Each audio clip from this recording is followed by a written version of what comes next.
Hello बच्चों, तो आज हम पढ़ेंगे कक्षा 8 के विज्ञान का तीसरा अध्याय। तो इसका नाम है संश्लेषित रेशे और प्लास्टिक। ठीक है, जो कक्षा 8 का तीसरा चैप्टर है विज्ञान विषय का, उसका नाम है संश्लेषित रेशे और प्लास्टिक। तो आज हम इसके बारे में पढ़ेंगे कि पोशाक यानी कि जो कपड़े जिन्हें हम पहनते हैं, यानी पोशाक माने हो गया कपड़े जिन्हें हम पहनते हैं, वे किससे निर्मित होते हैं? फैब्रिक से, यानी कि प्लास्टिक से, यानी संश्लेषित रेशे से। ठीक है, तो कपड़े प्राकृतिक अथवा कृत्रिम स्रोतों से प्राप्त रेशों से बनाए जाते हैं। फाइबर मीन्स रेशे। ठीक है, क्या आप कुछ प्राकृतिक रेशों के नाम बता सकते हैं? रेशों के उपयोग विविध प्रकार के, यानी कि कई प्रकार से अनेक घरेलू वस्तुओं के निर्माण में भी किया जाता है। जो रेशा होता है उससे बहुत सारी घरेलू वस्तुएं भी बनाई जाती है। ठीक है, रेशे से निर्मित कुछ सामान्य वस्तुओं की सूची आपको बनानी है और उन्हें प्राकृतिक और कृत्रिम रेशे से निर्मित में विभाजित करने का प्रयास करना है। कि जैसे कि आपको कुछ वस्तुएं जो है उनकी सूची बनानी है और उसमें से बताना है कि कौन सा प्राकृतिक रेशा है, कौन सा संश्लेषित रेशा है। ठीक है, तो यहाँ पे कॉलम दिया गया है, तो इसमें आपको लिखना है भाई कि पहला संख्या कौन सा है और वस्तु का नाम बताना है और इसके बाद वह प्राकृतिक रेशे से बना है या कृत्रिम रेशे से, ये आपको खुद ही फिलअप करना है। ठीक है, तो आपने कुछ वस्तुओं को कृत्रिम चिन्हित क्यों किया? क्योंकि जब आप इसको फिलअप करेंगे तो कुछ जो वस्तुएं होंगी उसको आप कृत्रिम करेंगे, यानी कि वो हाथ से बनाई जाती हैं। ठीक है, यानी कि मनुष्य द्वारा बनाया गया रेशे से, जैसे कि कपास हो गया, ऊन हो गया, रेशम आदि पौधे अथवा जंतुओं से प्राप्त होते हैं। दूसरी ओर संश्लेषित रेशे मनुष्यों द्वारा बनाए जाते हैं, इसलिए ये संश्लेषित अथवा मानव निर्मित रेशे कहलाते हैं। इसलिए इन रेशों को हम संश्लेषित या फिर मानव निर्मित रेशे का नाम देते हैं।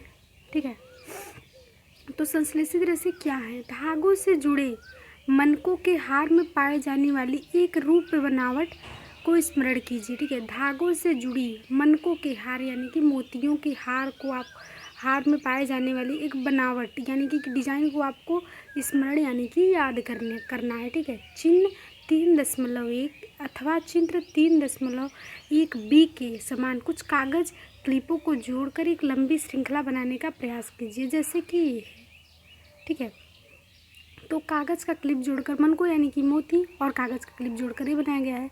तो एक संश्लेषित रेशा भी छोटी इकाइयों को जोड़कर बनाई गई एक श्रृंखला है। जो संश्लेषित रेशा है वो भी छोटी इकाइयों से जोड़कर ही बड़ी इकाई बनाई जाती है। ठीक है, तो प्रत्येक छोटी इकाई वास्तव में एक रासायनिक पदार्थ है।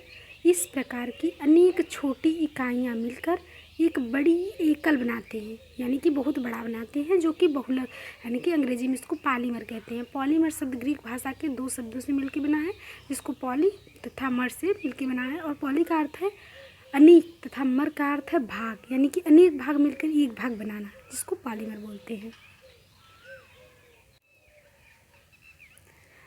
और बहुलक बहुलक जो है वो प्रकृति में भी पाए जाते हैं। उदाहरण के लिए कपास एक बहुलक है जो सेलुलोज कहलाता है, और सेलुलोज बड़ी संख्या में ग्लूकोज इकाइयों द्वारा निर्मित होता है। यानी कि बहुलक क्या करते हैं, जो हमारी प्रकृति में पाए जाते हैं अनेक इकाइयाँ, उनसे मिलकर क्या बनता है, बहुलक बनता है। और सेलुलोज भी एक बहुलक है। ठीक है, तो जो मेन ग्लूकोज इकाइयों मतलब जैसे कि बहुत सारे ग्लूकोज मिलकर एक सेलुलोज को बनाते हैं, तो सेलुलोज हो गया एक बहुलक। और संश्लेषित रेशों के प्रकार देखेंगे। पहला है रेयान। आपने कक्षा 7 में पढ़ा कि रेशम के कीट से प्राप्त किया जाता है। आपने कक्षा 7 में पढ़ा था विज्ञान में कि जो रेशम है वो कीट से प्राप्त किया जाता है। और इसकी खोज कहाँ हुई थी? इसकी खोज हुई थी चीन में, और इसे लंबे समय तक कड़ी सुरक्षा में गोपनीय रखा गया, यानी कि छुपा के रखा गया। रेशम जो है रेशे से प्राप्त कपड़ा, रेशम से बनाया गया कपड़ा बहुत ही महंगा होता है, परंतु इसकी बनावट जो है बहुत ही सुंदर होती है, जो प्रत्येक व्यक्ति को मोह लेती है, यानी कि उनको खरीदने के लिए अपनी ओर आकर्षित करती है। ठीक है, रेशम को कृत्रिम रूप से बनाने के प्रयास किए गए, और 19वीं शताब्दी के अंतिम छोर पर वैज्ञानिकों ने रेशम के समान गुणों वाले रेशा को प्राप्त करने में सफलता प्राप्त हुई।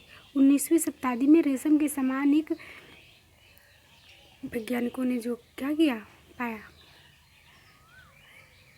इस प्रकार का रेशा कास्ट लुगदी रासायनिक उपचार से प्राप्त किया जाता है। यह रेशा रेयान अथवा कृत्रिम रेशा कहलाता है। ठीक है, यद्यपि रेयान प्राकृतिक स्रोत जो है कागज़ लुगदी से प्राप्त, यह एक मानव निर्मित रेशा है। जो रेयान होता है एक मानव निर्मित रेशा है। यह रेशम से सस्ता होता है ठीक है। तो परंतु इसे रेशम के समान बुना जा सकता है। इसे रंगों की कई किस्मों में रंगा जा सकता है। रेयान को कपास के साथ मिलाकर बिस्तर की चादर बनाते हैं अथवा उनके साथ मिलाकर कालीन या गलीचा को बनाते हैं।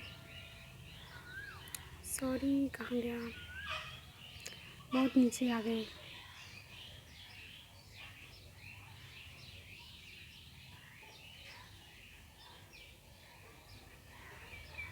देखिए यहाँ पे थे। तो यहाँ पढ़ेंगे कि अभी दूसरा हमारा क्या है, दूसरा है नायलॉन। ठीक है। तो जो नायलॉन है ये एक अन्य मानव निर्मित रेशा है, यानी कि पहला हम मानव निर्मित रेशा यानी संश्लेषित रेशे के बारे में पढ़े थे रेयान, और दूसरा है नायलॉन। नायलॉन एक अन्य मानव निर्मित रेशा है, यानी कि दूसरा रेशा है जिसे मानव ने बनाया है। इसे 1931 में बिना किसी प्राकृतिक कच्चे माल, पौधे या जंतु से प्राप्त किए का उपयोग किए बिना बनाया गया है। इसका निर्माण कोयले, जल, वायु से किया गया। यह प्रथम पूर्ण रूप से संश्लेषित रेशा था। नायलॉन रेशा प्रबल, प्रत्यास्थ और हल्का था। प्रत्यास्थ यानी कि कोई, जैसे कि आपके साइकिल में लगा होता है एक इस प्रकार का स्प्रिंग, उसको खींचते हैं फिर वो उसी प्रकार हो जाता है, उसको खींचते हैं फिर वो उसी प्रकार हो जाता है, तो इस चीज़ को हम बोलते हैं प्रत्यास्थ। ठीक है। और हल्का था। यह चमकीला और धुलने में जो क्या था, सुगम था, यानी बड़ी सरल था। अतः यह कपड़े की निर्माण बहुत प्रचलित हुआ, यानी कि इस प्रकार का कपड़ा निर्माण बहुत प्रचलित हुआ। क्या नायलॉन रेशा वास्तव में इतना प्रबल है कि हम इसे नायलॉन पैराशूट और चट्टानों पर चढ़ने हेतु रस्सी बना सकते हैं? ठीक है। तो हम नायलॉन से निर्मित कई वस्तुओं को उपयोग में लाते हैं, जैसे कि जुराबें, रस्सी, तंबू, दांत साफ करने का ब्रश, कारों की सीट के पट्टे, स्लीपिंग बैग, पर्दे इत्यादि। ठीक है। नायलॉन का उपयोग पैराशूट में भी किया जाता है और चट्टानों पर चढ़ने हेतु रस्सी के निर्माण में भी किया जाता है। एक नायलॉन का तार इस्पात तार के से अधिक प्रबल होता है। और यही हम क्रियाकलाप में देखेंगे। एक क्लैंप युक्त लोहे का स्टैंड लीजिए, लगभग 60 सेमी लंबा एक सूती धागा लीजिए, इसे क्लैंप से बांध दीजिए जिससे यह स्वतंत्र रूप से लटक जाए, जैसा कि चित्र 3.5 में प्रदर्शित। मुक्त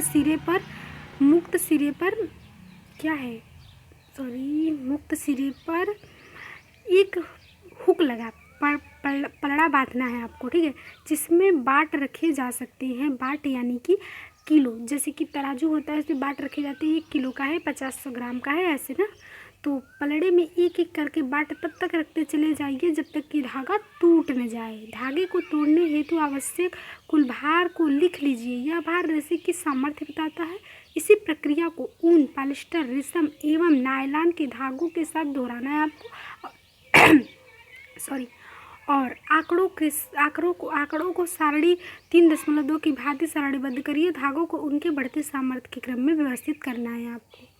ठीक है। इसमें आपको जैसा कि इस क्रियाकलाप में बताया वैसा करके यहाँ पे आपको उसका कुल भार लिखना है। आप रेशों को लटकने हेतु द्वार पर लगे एक हुक अथवा कील का उपयोग कर सकते हैं और दूसरे सिरे पर पॉलीथीन की थैली बांध सकते हैं। बाटों के स्थान पर आप एक ही आकार वाली कांच की गोलियों का उपयोग कर सकते हैं। ध्यान रहे कि सभी धागे एक ही लंबाई एवं लगभग एक ही मोटाई के होने चाहिए। और पॉलिस्टर और एक्रिलिक पॉलिस्टर एक अन्य संश्लेषित रेशा है। हमने 2 रेशे के बारे में पढ़ा है। तीसरा रेशा है। इस रेशे से बने कपड़े में आसानी से सिलवटें नहीं पड़ती, यानी कि जब आप कपड़े पहनते हैं जो एकदम कॉटन का होता है उसमें बहुत सारी सिलवटें पड़ जाती हैं, लेकिन इस प्रकार के कपड़े में कोई सिलवटें नहीं पड़ती है। स्पाट रहता है और सरलतापूर्वक धुल जाता है। अतः यह वस्त्र सामग्री हेतु पर्याप्त उपयोगी पदार्थ है। आपने लोगों को सुंदर पॉलिस्टर कमीजें अथवा अन्य परिधान पहने अवश्य देखा होगा। टेरिलीन एक लोकप्रिय पॉलिएस्टर है। इसे बहुत महीन रेशों में खींचा जा सकता है, जिन्हें फिर किसी अन्य तंतु के समान बुना जा सकता है। आज के लिए इतना ही। हम देखते हैं अगली वीडियो में।